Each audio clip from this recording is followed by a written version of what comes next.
À partir du 1er juillet 2025, tous les marchés publics de bout en bout seront recensés sur les plateformes digitales du gouvernement kényan. Cette décision fait suite à la promulgation le 17 juin dernier d'une loi sur la lutte contre le blanchiment d'argent et le financement du terrorisme. Parmi les principaux changements qu'elle induit figurent des contrôles plus stricts sur les transactions immobilières, un contrôle accru de la propriété effective des sociétés écrans et les obligations de déclaration élargies pour les institutions financières. La loi permet également aux organismes d'application de la loi de geler ou de saisir plus rapidement des avoirs suspects. Accountability is no longer about Auditor General or Controller of Budget or Parliament.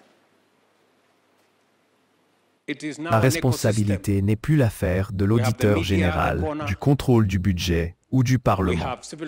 Il s'agit désormais d'un écosystème. Nous avons les médias, le coin. Nous avons la société civile à certains endroits. Nous avons des groupes professionnels dans certains coins. Nous avons les citoyens. La responsabilité est donc présente sous tous les angles. À partir du 1er juillet, tous les marchés publics, de bout en bout, seront sur notre plateforme électronique. Ce n'est pas une demande.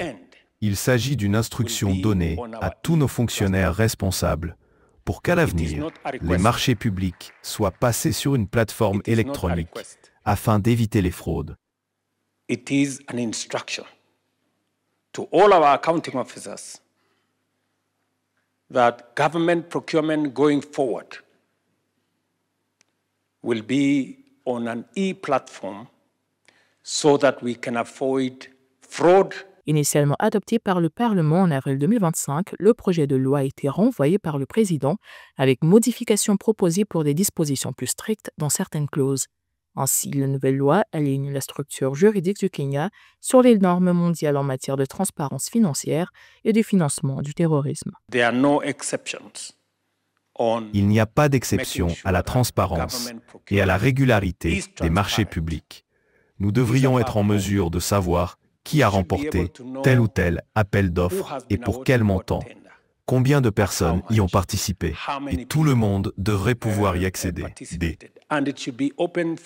Le Kenya a été identifié en fin 2024 comme un pays à haut risque de blanchiment d'argent et de financement du terrorisme par la Commission européenne. En effet, le Centre de déclaration financière de l'instance a révélé dans son rapport de 2024 que l'on a recensé 7 193 transactions illégales liées au blanchiment de capitaux, soit une augmentation de 18,73% par rapport à 2023. Par ailleurs, une analyse du groupe de lutte contre le blanchiment d'argent d'Afrique orientale et australe a révélé qu'entre 2021 et 2023, un total de 544 900 000 $ américains en espèces est entré illégalement au Kenya via l'aéroport international Jomo Kenyatta de Nairobi.